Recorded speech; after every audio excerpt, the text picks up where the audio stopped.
Hey, everybody. Welcome to Galactic Wisdom. So it was a couple of months ago that I was on tour. I did a contact tour, and I traveled around 26 different US states. I hosted 33 in-person contact events. And during an event that I hosted close to Atlanta, Georgia, something very interesting happened. So I am going to play you a short video of what we experienced during that contact event in Atlanta, Georgia. And there's me there, and there's 3 eyewitnesses to something kind of unusual. So I'm going to play this video and then talk about it after. So during my introduction to this contact event, I suddenly felt the signs that there was some being or some craft or something happening very close to me. And as soon as I said that, or just before I said that, am I right that some of you felt like you picked up on something? Yeah. Right, so while you were giving the introduction, I was just listening quietly, watching you. And right before you said you felt something, I saw the energy behind you, this energy kind of blurry, and it was coming like out from your shoulders backwards.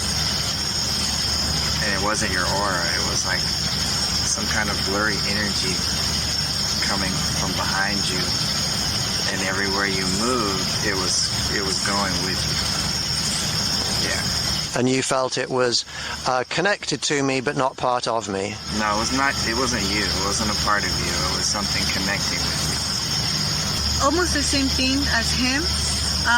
What I saw is it was almost like a translucent glass was behind you, because I couldn't see clearly, but it appeared to be 3 to 5 beings behind you.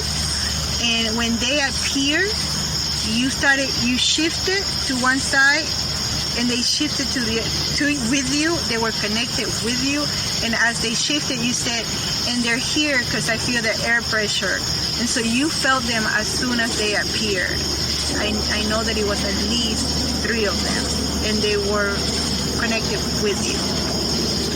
What I saw was around you, mostly to your left. It was not part of you, it was behind you, and it was kind of like a blurry, like imagine like a piece of window pane or a glass, and then it's kind of like when the glass mists up in the morning. So that's the impression I get. So when you said that, and then we all kind of like, oh, we saw, and I'm like, yeah, I saw it too. So that's what we got.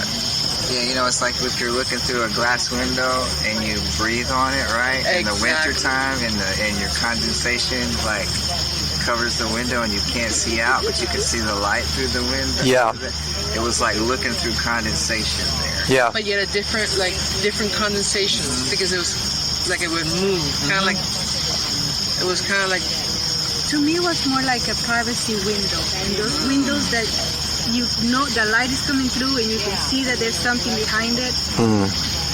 It's been fairly strongly confirmed that beings appeared around me, and I picked up on it. Yes, oh yeah, absolutely. You definitely have a connection with some beings, and they're connecting with you. And I personally, when I have done it through Zoom with you, I have seen it too. I have seen it where we're doing a Zoom meeting, and right as I see them, I'll start twitching, or something happens in the camera, and you go like, oh, the air pressure's changed. And you say that as they appear. And so, and it's always the same time. You've done it multiple times where you're like, oh, the air pressure changing. As you're saying it, something happens on camera, and I'm seeing them as you're saying it. So I feel that they're connected.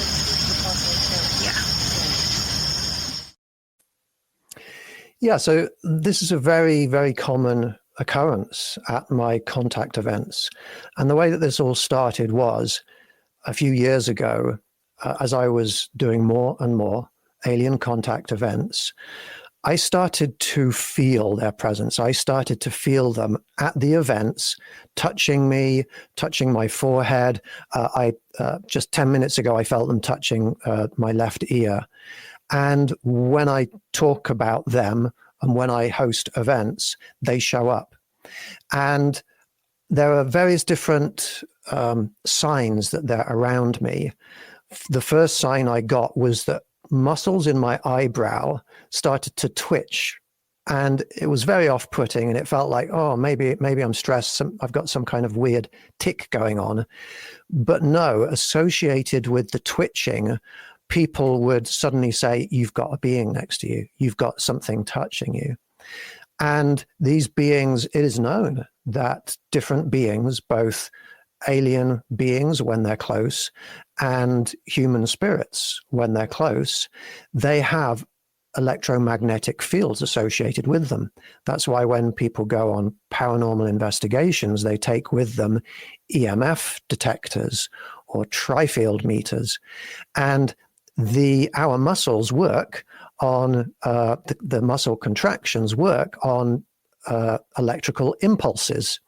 And so when there is an electric field around our muscles, then muscles in the eyes, in the forehead, muscles in your arms or your legs, muscles can start to twitch. So if you ever are sitting there and you're experiencing weird muscle twitches, then it's very likely, or one possible explanation is that there are entities that are coming close to you.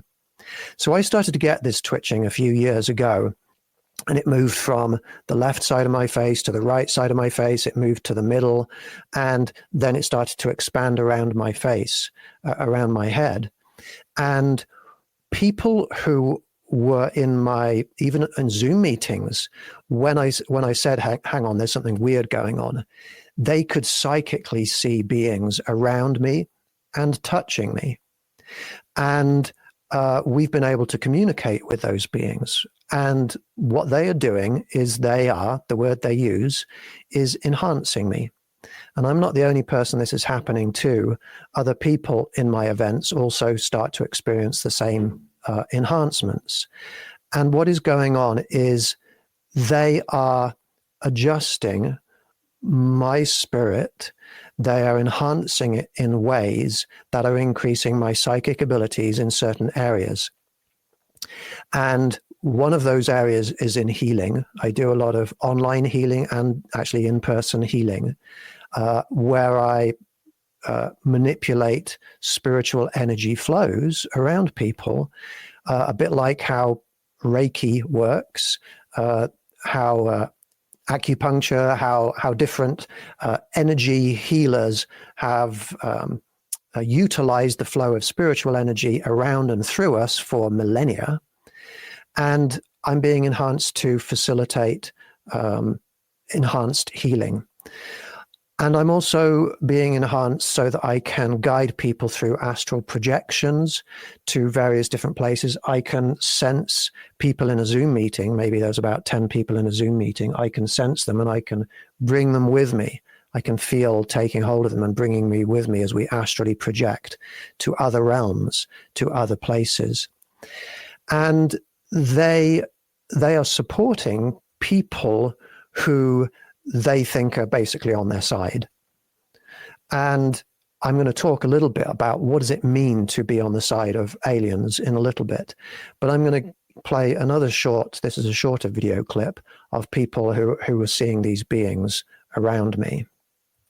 All right. And that's when I realized you had two beings actually behind you. I'm seeing three, except that one is directly behind you. They're calling themselves the Guardians. Your contingent, I call them. Contingent. Yeah. There's a group. The first thing I saw was a very protective being that was over Rupert's head. And you did have one behind you? I definitely saw beings around you that really appreciate what you're doing. They were very big. They were very tall. They were very still. Very, very, very tall, kind of grayish. Had a very large head. He was very silver gray, had very big eyes, and what I felt was ultimate protection, and almost a caring for Rupert. It was overwhelming. It was a very strong force, like a force field. Palladian, Arcturian, and I don't know what the third one is. Just kind of like swaths of light all around, and some of them were like over you, like it was almost like a hug. And the one was doing this. I seen the fingers, and they were moving the fingers, and it was on your right side here of your head, and like at the low part. And it looked like they were doing this. There was, like, I saw a hand across your forehead like this. And it was just, as soon as I saw that, your aura just, like I said, went from here to here. It would move. And I kept feeling they're working on you. Yeah, there was nothing, and to the point where I felt like if somebody had stepped up or done something malicious to you, they were there to protect you. That being was overlooking you, not the event, but you. And they're there every time I see you, Rupert. Every time. And I want to be a part of that.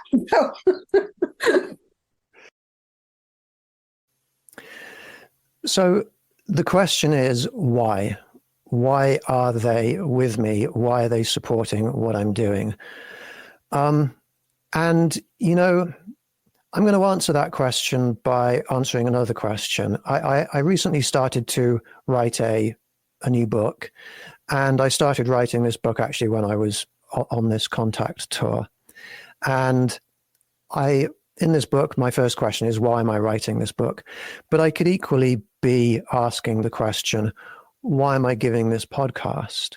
Why are alien beings interested in being with me, supporting me, enhancing me, protecting me? This is the answer that I wrote.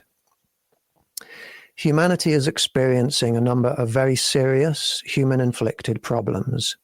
At the time of writing this sentence, 32 countries are at war, over 12,000 nuclear weapons are ready to be used, and climate change is continuing to accelerate our planet towards uninhabitability. Sexism, racism, nationalism, lookism, ableism, homophobia, speciesism, and many other forms of negative discrimination are causing huge amounts of pain and suffering on this planet. The darknesses of hatred and unkindness, inconsideration, intolerance, disrespectfulness, dishonesty, vengefulness, selfishness, greed, imposition, aggression, and violence are battling relentlessly against any kind of widespread peace on Earth. And yet, most humans have within them such incredible beauty. The highest levels of kindness, consideration, caring, and love radiate from really good people in even the darkest corners of this planet. If the human species could only let go of its darknesses, our light would shine brightly enough to transcend dimensions of time and space. Our interactions with each other would become exhilaratingly harmonious. Our lives on this planet would become heavenly, and our relationships with the other species in the universe would flourish in ways that very few people on this planet have ever even contemplated. So this podcast and my book and everything I say, I intend to be a guide to achieving a heavenly and harmonious planet on which all conscious beings are cared about and loved. That's the bottom line. Aliens are wise. The beings that are out there that I'm connecting with, you could call them ascended. They're peaceful. We know they're peaceful. They're around us, obviously. Congressional hearings now are there's many people coming forward who have direct knowledge of these beings and the craft that they pilot, and they've been around us for at least tens of thousands of years. I've been able to conclusively prove at least 30,000 years, but we're probably looking hundreds of thousands of years, if not millions of years, on this planet. And they haven't harmed us. They could have come in and stopped us doing anything. They could have wiped us out, but they don't. Even when we shoot them down, that's not their way to respond even to violence against them with violence.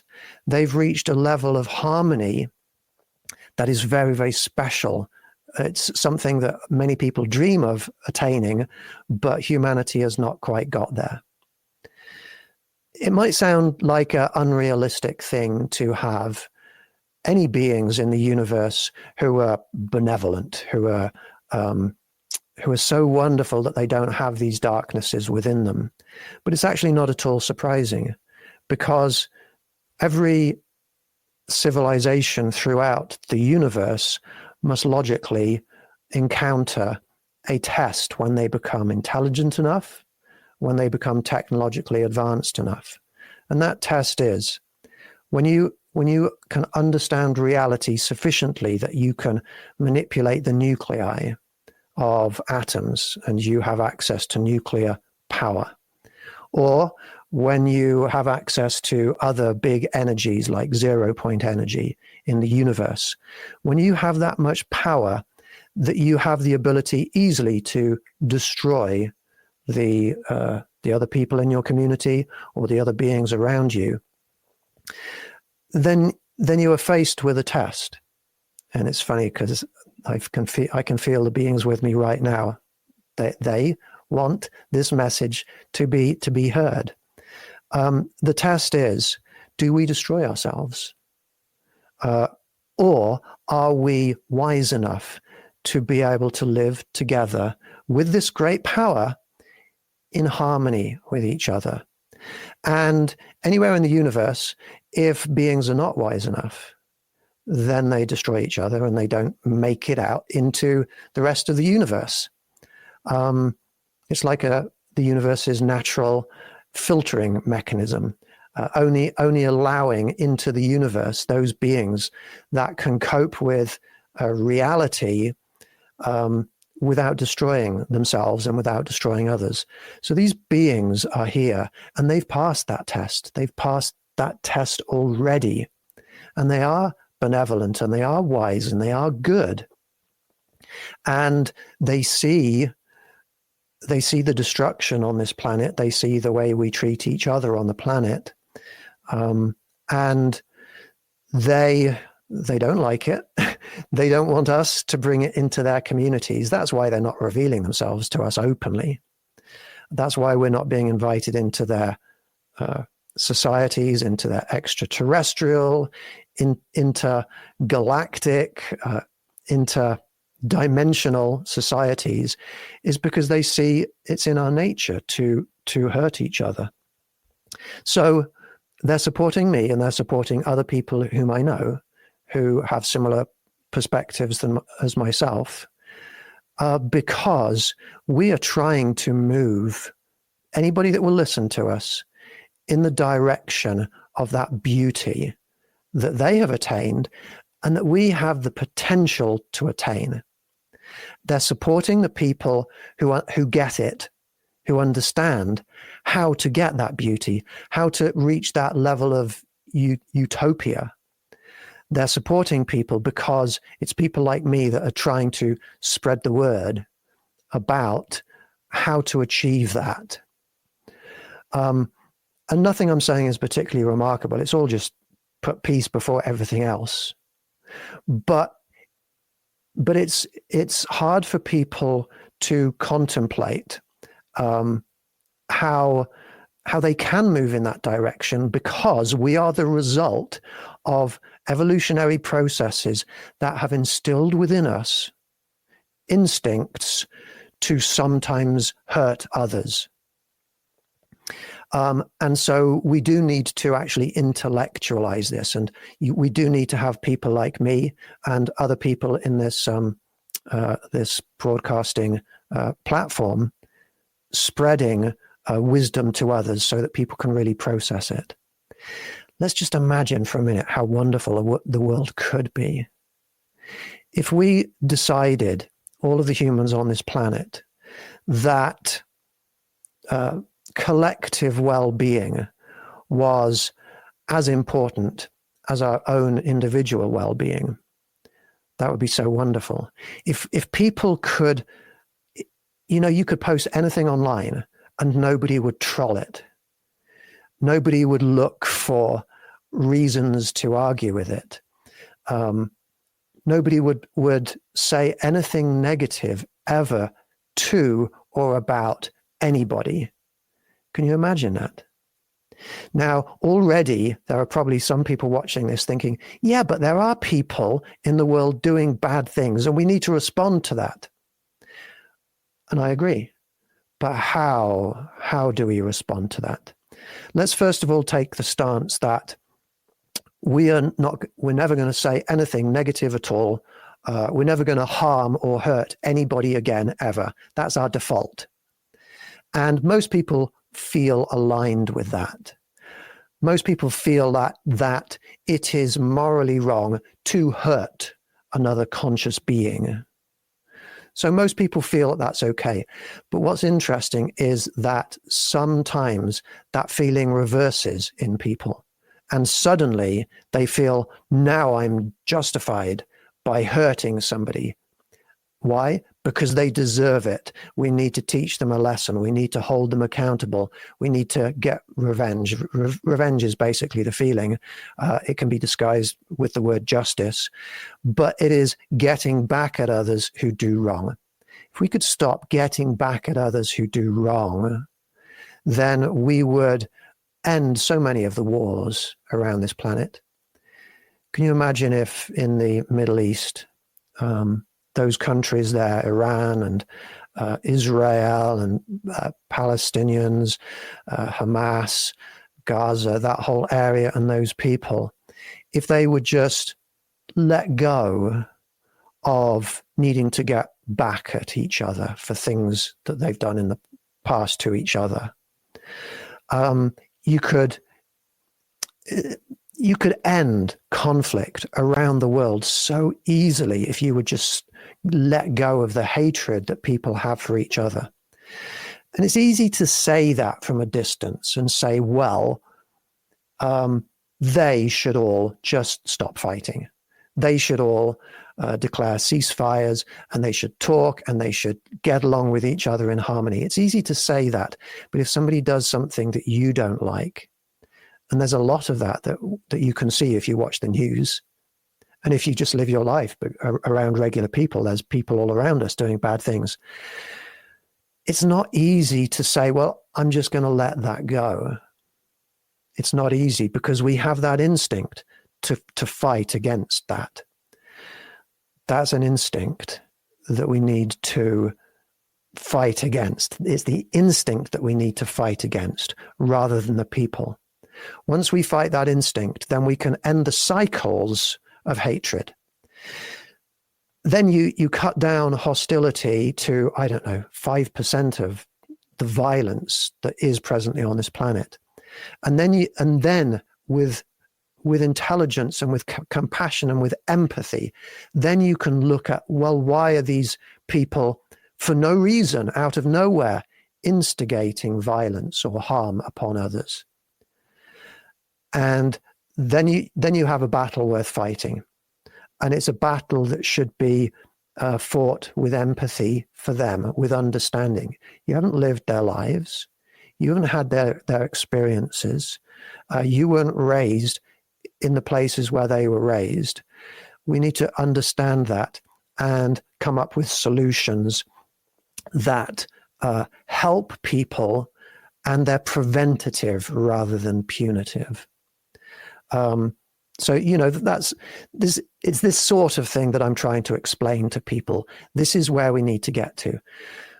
But we can imagine living our lives in a place where others don't harm us, where we don't have those spam emails saying, give us your money, where we don't have where we don't have people trying to trick you, where you can walk through the streets safely without getting hurt, wherever you are in the world, where people don't steal things from you, where people hold back on their negative criticisms of you, where people don't screenshot the private messages that you messaged somebody because they were saying something nasty to you, and then they say, look, this is what this person is like. There's so much dark behavior going on. If we're extreme about how we behave, if we're extremely peaceful, then our alien friends suddenly start paying attention to us. And they think, oh, this person is starting to act like they might be able to enter into our societies. That's all I'm doing. I'm being extremely peaceful. I'm putting peace before anything else. And I am trying my hardest to never criticize anybody. Now, if I have a friend who is in need, who is being hurt, then one-to-one I will talk to them, and there might be venting between two people face to face. For psychological reasons, we need that sometimes.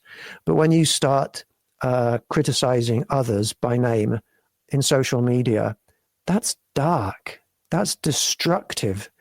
And it doesn't matter if you feel like it's right, because those feelings, those are the problem. We need to get rid of those feelings that it is right ever to harm anybody. So I'm being supported to try and give people a few of these, what I consider to be wisdom.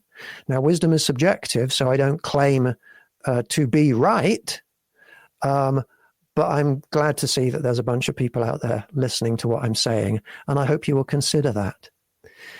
When you live your life in that way, I'll tell you the result. When you live your way putting peace first, I would say there's one time when I think it's okay to be non-peaceful. And that is when somebody is directly, physically, immediately attacking you, or somebody right next to you, somebody you know. Then, reasonable force in self-defense, I agree with that, because that is protecting the peace. They're going to attack you. They're going to take away the peace from the world. So you attacking them back at an equal level, that's not diminishing the amount of peace in the world. It's holding it where it is, but it's also protecting maybe future peace, because maybe they won't continue after that's happened. That's the only time that I think it's okay to be non-peaceful. When you live your life in that way, you might start to get beings around you coming in, healing you. I've been healed recently by these beings. They have healing ability, healing technology. I had a minor ailment, a minor annoying ailment that's been a bit persistent in the last couple of years. I don't need to go into details. It's nothing serious. But I noticed last week, it's just gone. It's completely gone. And it doesn't just completely go. And the ailment has gone. They heal people. They support people. They protect people. They enhance people. And that's something that you could have if you follow my suggestions and if you are interested in connecting with other beings. They will only come to you if you ask them to. And another result of connecting, another result of living your life in this way, putting peace above anything else, is there's a feeling within you of spiritual ascension. And having experienced it myself, I'm not sure that there's really many people on the planet who really do ever experience this. I'm sure there must be millions out there, but maybe not more than millions. People, when you expel from within you hatred for anybody, I don't hate anybody. I might dislike some of their behavior, but I don't have that darkness of hate within me. I don't have any desire to harm them, to get back at anybody, even people who are harming me. I don't have that desire. I feel sorry for people, but I wish them well. And I even feel like, well, if it's making them happy to harm me, you know, I can live with it. They're being happy. Why not? You know. And what this has done for me, rejecting any darkness from within me, they're all around me. I can feel them.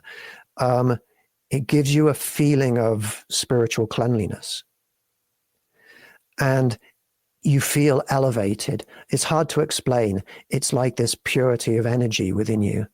Now, I'm not a perfect person. I make mistakes. I have human impulses and feelings, and I have to fight against them. I fight against them. But I like to think that I'm winning those battles, and I've been winning those battles for a few years. And you know, it's subjective whether I'm a good person or not. But I try, and trying is something that everybody can do. Even though Yoda might not agree with the wisdom of trying, there is no try. I think that trying is a wonderful thing for people. So that's why I'm here, and that's why I'm doing what I'm doing. Now, this actual podcast is entitled Dimensions and Realms. So I'm going to talk to you a little bit about dimensions and realms. For those of you that don't know much about me, I'm actually a qualified space scientist. I've got a first-class honors degree in physics with space science and technology. I used to work in Leicester Space Centre in England, and I used to research X-ray astrophysics. So I have a background in science. I've actually worked through calculations involving relativity and quantum mechanics. So this is something that I actually know about. And I know enough about science to know that there's a lot in the universe that science doesn't understand. And we know that. A good scientist will know what we don't understand. We know that we don't understand all of the particles that exist. We know that we don't understand. There are forces out there in the universe that seem to be pulling and pushing on matter in our universe in ways that we don't quite understand. There's something called dark energy. Dark energy and dark matter.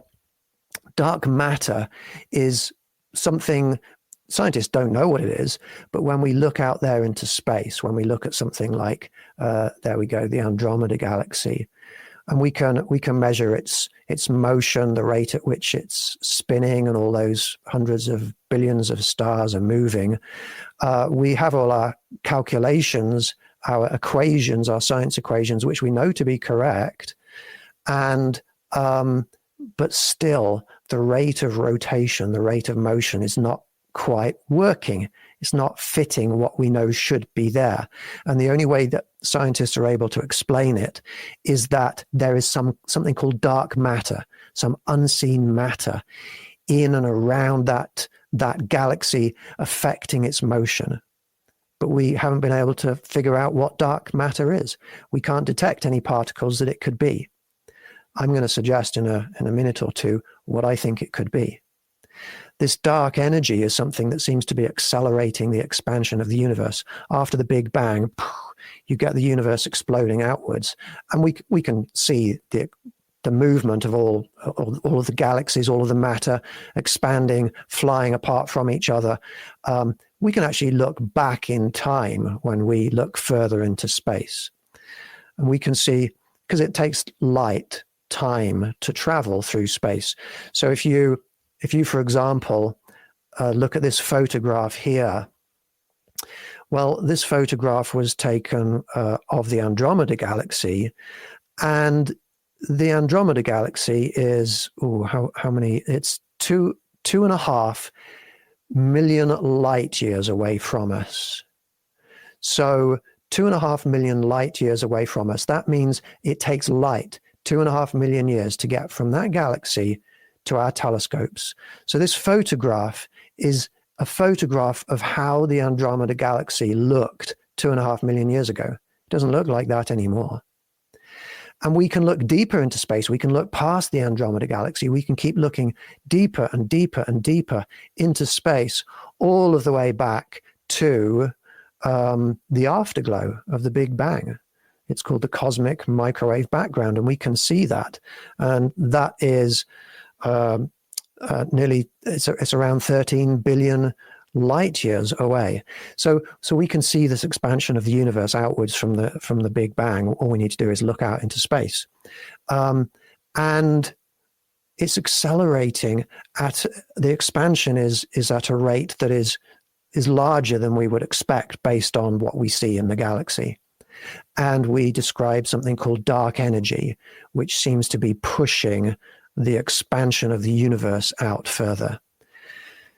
Now, we can look to the paranormal and to aliens and to UFOs, to the unexplained, to get clues to what is going on in the universe. And one of the things that is indicated when scientists try to understand these things that we don't understand is that there's very likely to be extra dimensions of space. And when we look at things like spirits and ghosts, they're in other dimensions of space. When we look at how UFOs or UAPs don't fly away sometimes, they seem to disappear out of view or just emerge, pop into view in the sky. This is interdimensional travel. So we're getting clues from the paranormal.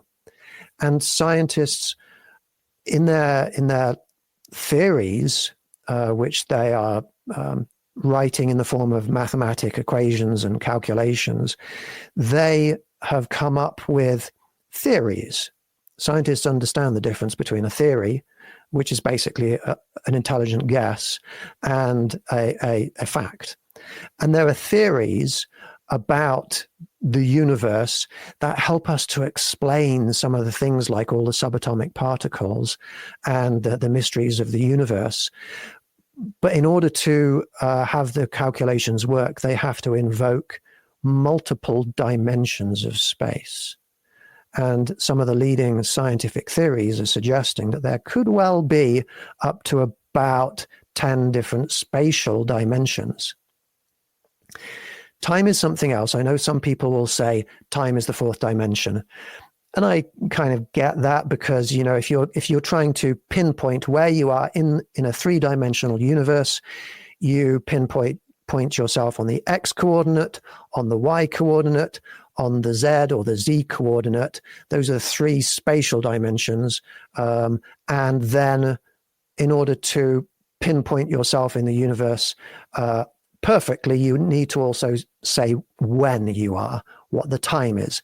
So there are 4 coordinates that are necessary. But to call the 4th coordinate, that temporal coordinate, the 4th dimension of space, it's a little misleading because it's a temporal dimension, a dimension to do with time. And there's more than one temporal dimension I have discovered. If we're talking about just spatial dimensions, we have here, see if you can do that with your 2 fingers and a thumb, in pointing in 3 different directions, all at a right angle to each other. You've got length, you've got width, and you've got height. Now imagine that there's another direction that we can't perceive that you could move in. That's what we're talking about when we're talking about dimensions. And so I've put together just a few little visuals to help us try and understand this. If you imagine here, our universe is like an expanding sphere. Our 3-dimensional universe is like an expanding sphere. I'd like to give credit for this image here to the James Webb telescope, the space telescope.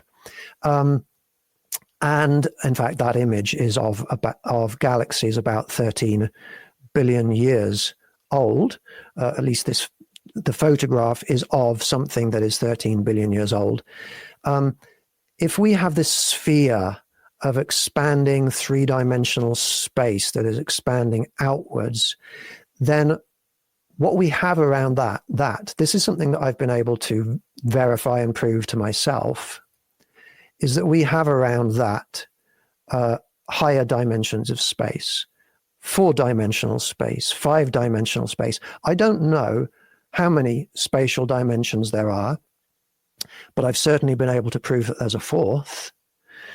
Now, I used to call these extra dimensional spaces because extra means outside of, and I would refer to extra dimensional because they're outside of our 3 dimensions of space.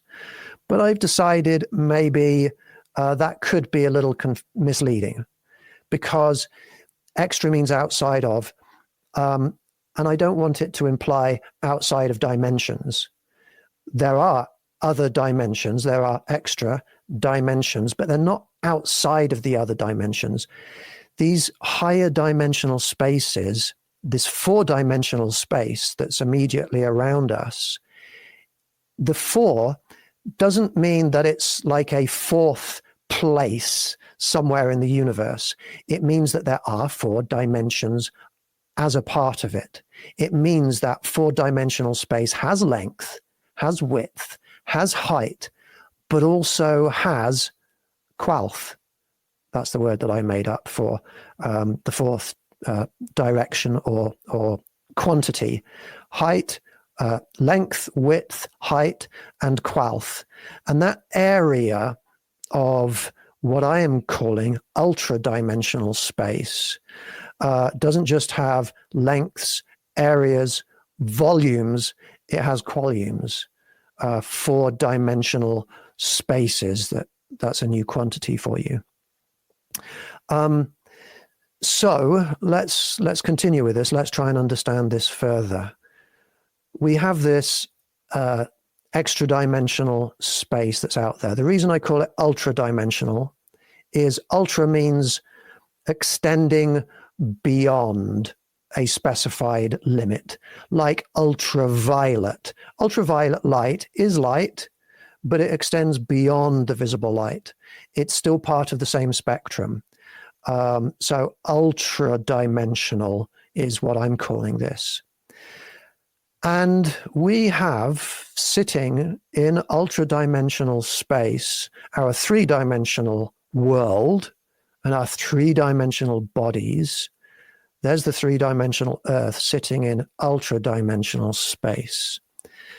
And you can see that I've made on this image a white haze around and through the Earth.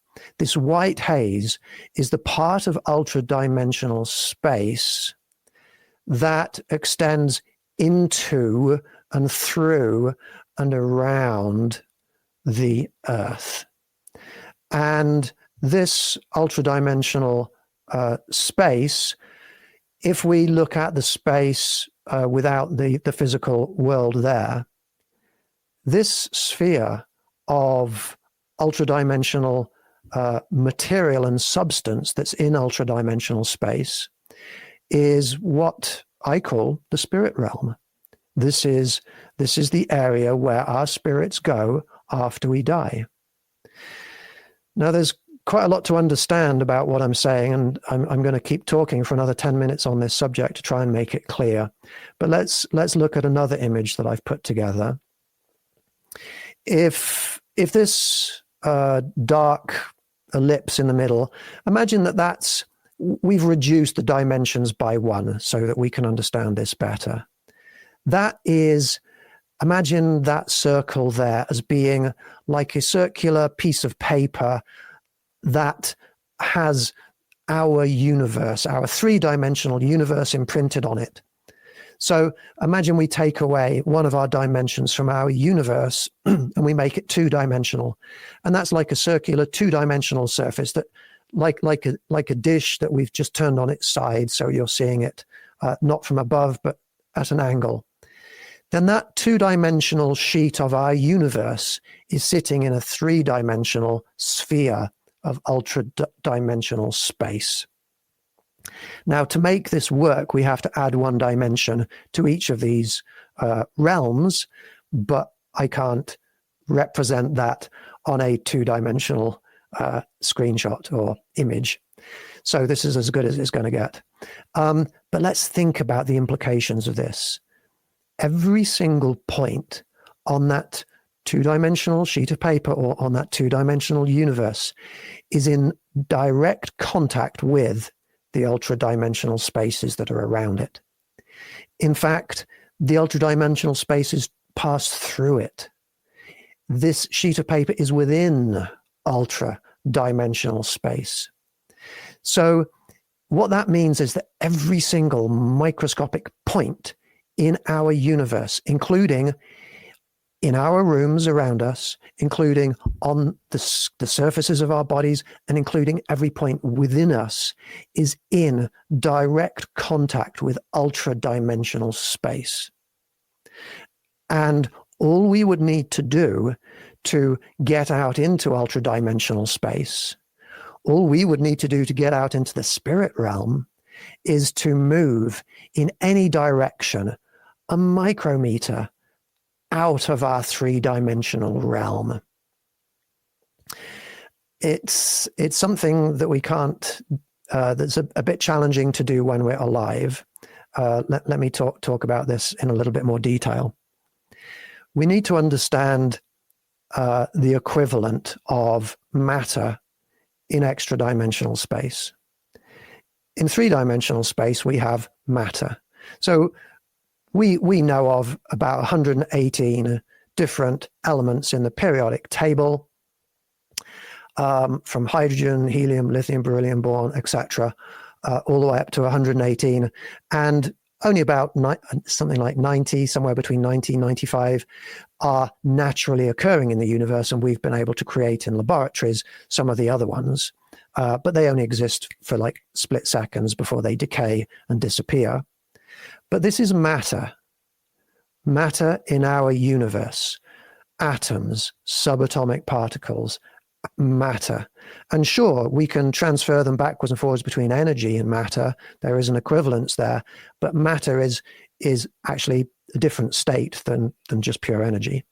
So we've got matter. What do we have in ultra-dimensional space? Well, in ultra-dimensional spaces, we have another substance.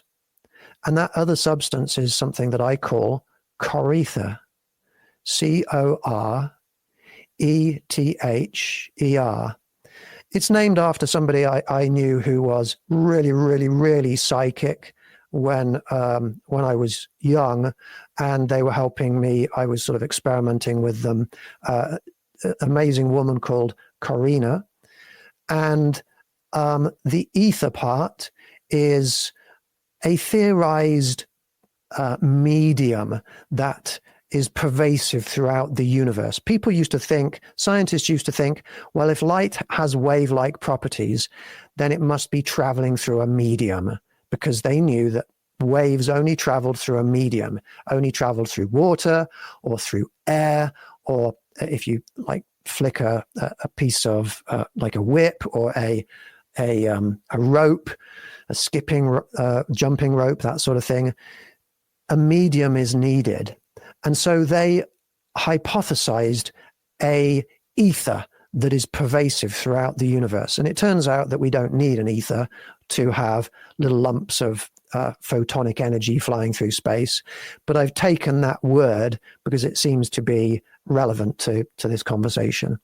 So the substance that is in ultra-dimensional space I named corether. And this corether is what our spirits are made out of. You can't have a consciousness existing without structure. Consciousness is structure. So what is the structure made out of? You need a substance.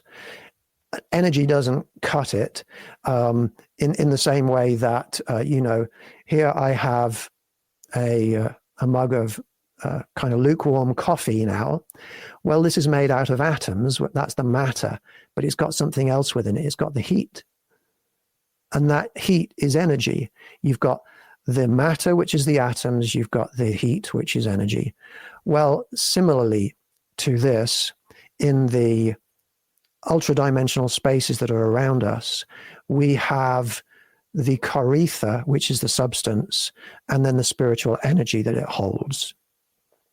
So around the Earth, we have an atmosphere, and within the Earth, we have an ocean of Karitha.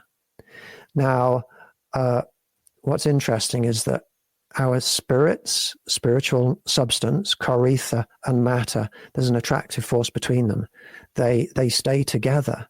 You notice that when you get up and walk out into the next room, you don't suddenly die because you left your spirit behind in the room that you were in. Your spirit goes with you. When the Earth moves in orbit in a non-linear path, trajectory around the sun, we don't leave behind our spirits in space. They stay with us. Now, to a scientist, that means there's a cohesive, attractive force between the two. So we have Karitha around us in ultra-dimensional space everywhere, and we have matter in our three-dimensional spaces, in our three-dimensional realm. And what happens is that they're attracted towards each other, not just humans and spirits, but every single bit of matter, every subatomic particle, every atom, every molecule. I've got like 1 minute left. I've got to finish off really quickly. But when a new organism forms and the molecules are coming together, those molecules already have Karitha around them. And when those molecules are forming the complexity of structure of a living organism, as they're building and building and building, you're building. This is how a spirit naturally grows around and within the organism. Now, reincarnation is a different thing, and yes, there's reincarnation is something I should talk about sometime. It's not just made up, but it's completely different. It's a different category.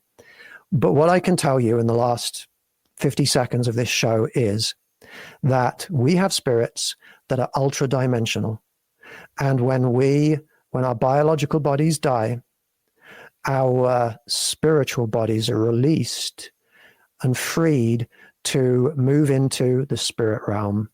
And our consciousnesses continue because the Karitha has formed the same structure as our brains, which house our memories, our abilities, our personality, our consciousnesses.